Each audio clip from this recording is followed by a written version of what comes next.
Imagine acordar amanhã, olhar para o céu e descobrir que nada do que você acreditou durante a vida inteira era real. O azul não era azul, as nuvens não eram nuvens, o pôr do sol não era um fenômeno natural, mas sim uma ilusão cuidadosamente controlada.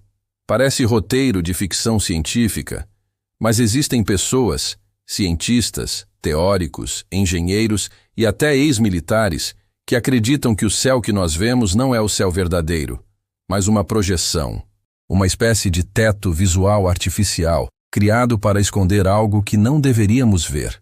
Essa é a chamada hipótese dos céus falsos, uma teoria que diz que o céu pode ser uma tela, como um imenso display tecnológico invisível, capaz de simular nuvens, estrelas, meteoros e até o próprio Sol.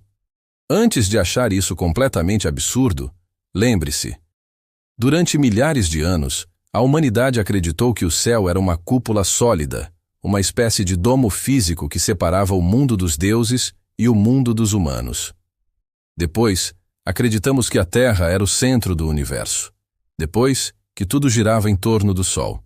Depois, que o universo era estático, e a cada vez a realidade mudou. Portanto, a pergunta não é: isso é possível? Mas sim, o quanto você confia no que seus olhos veem no céu. A hipótese começa com uma observação simples. O céu não é o mesmo para todo mundo. Já reparou que em algumas regiões do mundo as nuvens parecem diferentes? O formato, o comportamento, até a velocidade com que se movem.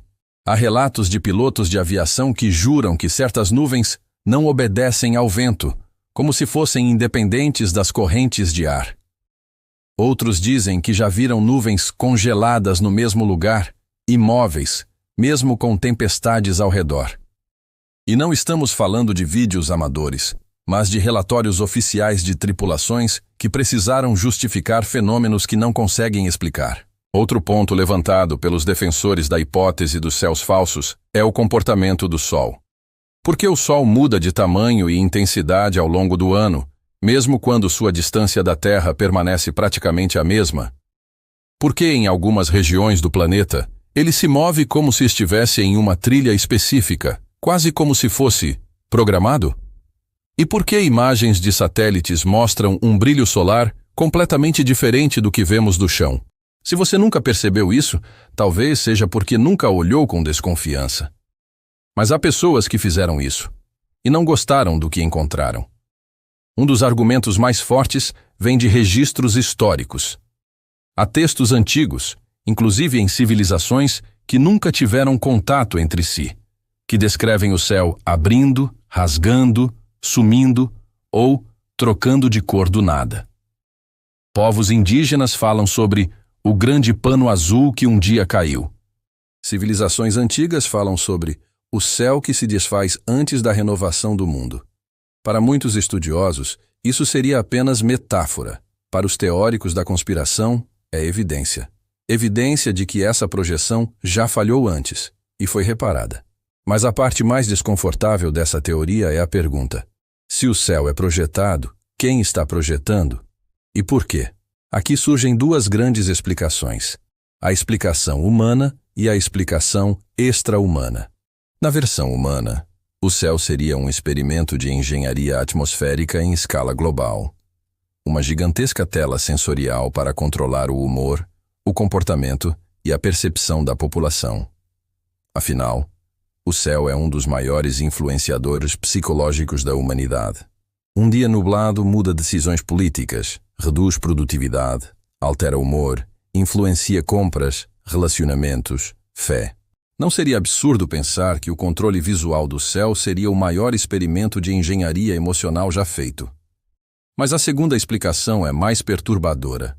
Ela diz que o céu é uma cortina, não para esconder algo artificial, mas para esconder algo real, algo que está lá em cima e não pode ser visto. Talvez estruturas, talvez portais, talvez corpos celestes, naves, bases, regiões fora do alcance humano. Essa vertente cita um caso muito conhecido: o de astrônomos amadores que captam objetos gigantescos imóveis atrás das nuvens, visíveis apenas quando câmeras trabalham com filtros infravermelhos. Quando isso acontece, Em menos de 24 horas, a imagem some da internet, o vídeo é apagado e o observador recebe uma notificação misteriosa ou sofre um acidente digital. Coincidência? A teoria também ganha força depois de 2020, quando o uso de telas de LED no céu começou a ser testado em pequena escala na China, no Japão e nos Emirados Árabes. Se já é possível recriar fogos de artifício com drones, nuvens artificiais com químicos, auroras falsas com ímãs e até simular pôr do sol usando lasers de alta altitude, então por que seria impossível fazer isso em escala global? A tecnologia existe. A única dúvida é, ela está sendo usada? Outro detalhe curioso. Por que aviões comerciais não podem voar acima de uma certa altitude em rotas comuns? Por que o espaço aéreo tem limites arbitrários e só veículos militares ou governamentais podem ultrapassar? Por que tantas regiões do céu são proibidas para drones? E por que, depois de mais de 50 anos, ninguém conseguiu explicar por que ainda não temos vídeos claros e contínuos de foguetes cruzando a atmosfera sem cortes? Quanto mais você pesquisa, mais percebe que a teoria não se sustenta em uma prova, mas em uma sequência de anomalias. Imagens removidas, relatos silenciados, leis de aviação estranhas, nuvens que não obedecem ao clima-sol, com comportamento inconsistente, estrelas que aparecem e somem como pixels mortos no céu. Mas e se tudo isso for coincidência? E se for só paranoia? Então pergunte-se, por que a NASA, o governo dos EUA, a ESA e várias agências internacionais tentaram patentear, sim, patentear, sistemas de projeção atmosférica? Por que existem mais de 300 patentes registradas com termos como simulador de céu artificial, sistema de céu holográfico, tecnologia de nuvens programáveis, projetor atmosférico global? Você pode pesquisar isso. Elas existem. E agora vem a parte mais estranha de todas. Várias pessoas em diferentes lugares do mundo relatam a mesma coisa. Em dias de céu totalmente limpo, já viram um glitch, como se uma linha reta atravessasse o céu por alguns segundos, como se fosse a borda de uma projeção mal calibrada. Como se a imagem tivesse falhado. Há registros em vídeo. E ninguém explica. Talvez o céu seja real. Talvez não. Talvez seja um fenômeno natural, ou talvez seja a maior encenação já feita. Mas a verdadeira questão é, por que essa hipótese incomoda tanto? Talvez porque, se o céu for falso, então alguém está controlando o que vemos. E se alguém controla o que vemos, também controla o que acreditamos.